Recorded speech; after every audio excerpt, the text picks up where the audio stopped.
Assalamualaikum warahmatullahi wabarakatuh. Perkenalkan, nama saya Tiara Salsabila dengan NPM 2110631111021 dari kelas 4E.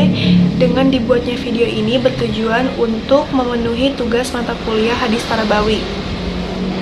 Tema yang akan saya bawakan adalah kepemimpinan perempuan dalam hadis.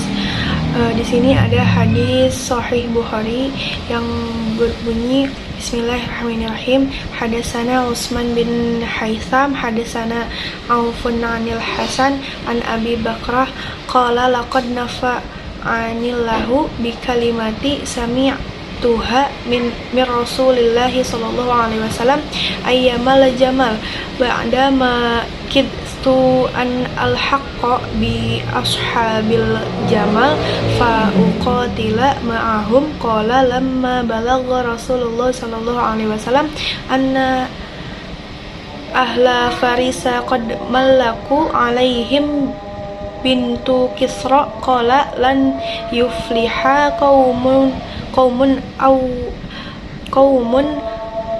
walau amrohum ra'ata.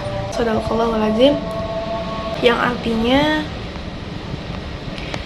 dari Utsman bin Haitham, dari Auf, dari Hasan, dari Abi Bakrah berkata, Allah memberikan manfaat kepadaku dengan sebuah kalimat yang kudengar dari Rasulullah Sallallahu Alaihi Wasallam pada hari menjelang perang Jamal setelah aku hampir membenarkan mereka asbabul Jamal dan berperang bersama mereka. Ketika sampai kabar kepada Rasulullah Sallallahu Alaihi Wasallam bahwa bangsa Persia mengangkat putri Kisra sebagai pemimpin, beliau bersabda, tidak akan beruntung suatu kaum yang menyerahkan urusan mereka kepada wanita. Hadis riwayat Al-Bukhari. Oke, tentang hadis ini diriwayatkan oleh Imam Al-Bukhari, salah satunya dalam Kitabul Fitan, bagian pembahasan tentang politik atau fitnah.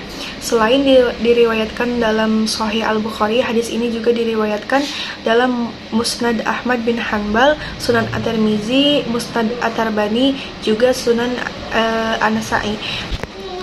Imam Al-Bukhari meriwayatkan hadis tersebut dari jalur Utsman bin Haitham yang bersambung sampai sahabat Abu Bakrah yang bernama asli Nafi bin Al-Harits.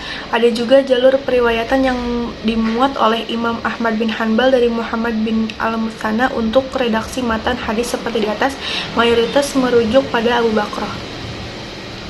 Asbabul wurud atau sebab dituturkannya hadis tersebut oleh Abu Bakrah adalah ketika konflik politik meruncing antara kubu Sayyidah Aisyah dan Sayyidina Ali bin Abu Thalib yang menjadi pemicu perang Jamal pada tahun 36 Hijriah. Posisi politik Abu Bakrah sendiri disebutkan tidak berpihak pada kubu Sayyidah Aisyah dan mendasarkan sikapnya pada pernyataan Nabi di atas. Para pensyarah hadis menjelaskan peristiwa apa yang menyebabkan Nabi berujar demikian. Al-Kisah, negeri Kisra, salah satu bagian dari negeri-negeri Persia, memiliki seorang raja yang terbunuh, buah dari konflik internal kerajaan. Rupanya pembunuh sang raja adalah anak kandung laki-lakinya sendiri. Intrik demi intrik terjadi dalam kerajaan dan singkat cerita diputuskan untuk mengangkat raja dari anak perempuan sang Kisra. Sayangnya anak perempuan Kisra ini kurang sukses memimpin kerajaan. Banyak diskusi tentang sebab tidak suksesnya si perempuan ini dalam memimpin. Ada yang menyebut karena inkompetensi dan lain-lain. Mengenai diskusinya dalam syariat, Syekh Muhammad Al-Aini dalam Umdatul Qari Syarh Sahih Al-Bukhari mengutip pendapat jumhur ulama tentang istinbat hadis tersebut. Perempuan tidak dapat menjadi sebagai qadli atau hakim meski ada pendapat minor di kalangan mazhab Malikiyah yang memperbolehkannya. Mengapa jumhur ulama berpendapat demikian? Berdasarkan keterangan Al-Munawi, perempuan adalah aurat, merupakan suatu pantangan bagi perempuan untuk menjadi pemimpin karena pemimpin perlu banyak tampak di masyarakat. Pandangan ulama. Mayoritas ulama memahami hadis tersebut secara tekstual. Mereka berpendapat bahwa berdasarkan petunjuk hadis tersebut, pengangkatan perempuan menjadi kepala negara, hakim pengadilan, dan berbagai jabatan yang setara dengannya dilarang. Menurut syara, perempuan hanya diberi tanggung jawab untuk menjaga suaminya. Menurut Al-Khatibi, hadis ini mengisyaratkan perempuan tidak boleh menjadi seorang pemimpin. atau seorang hakim. Ini sebagai konsekuensi dia tidak bisa menikahkan dirinya sebagaimana dia tidak bisa menikahkan perempuan lain. Di samping itu ada beberapa dalil yang melarang perempuan menjadi pemimpin di luar rumah tangganya, yaitu pertama Quran surat An-Nisa ayat 34, kedua hadis Nabi Muhammad SAW yang mengatakan perempuan kurang cerdas dibanding laki-laki, ketiga hadis an yufliha qawwalam amrohum imro'an. Ketiga dalil tersebut saling terkait dalam memperkuat argumentasi ketidakbolehan perempuan memegang kepemimpinan. Dengan alasan lain, baik ayat maupun hadis tersebut mengisyaratkan kepemimpinan hanya untuk laki-laki dan menegaskan keharusan perempuan mengakui kepemimpinan ini. Sedangkan Yusuf Al-Qadrawi mengemukakan alasan mengapa perempuan dilarang menjadi pemimpin dalam urusan umum, yaitu karena dua hal. Yang pertama, faktor fisik dan naluri. Perempuan diciptakan untuk mengemban tugas keibuan, mengasuh dan mendidik anak. Itulah sebabnya perempuan memiliki perasaan yang peka dan emosional.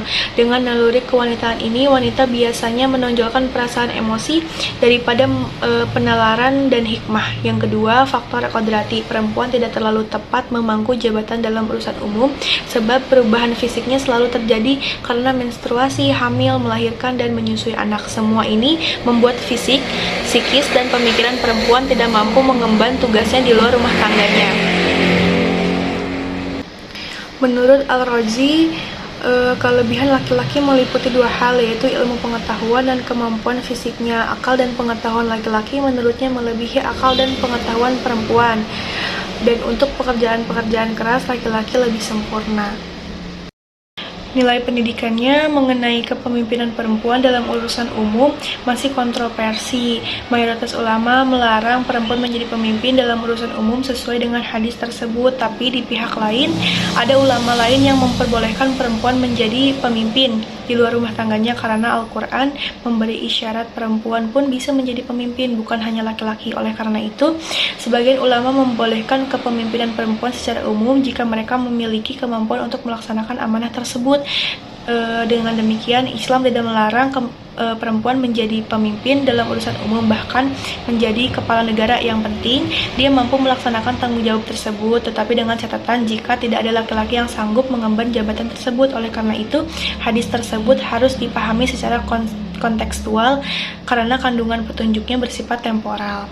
Sekian yang dapat saya paparkan, kurang lebihnya mohon maaf. Wassalamualaikum warahmatullahi wabarakatuh.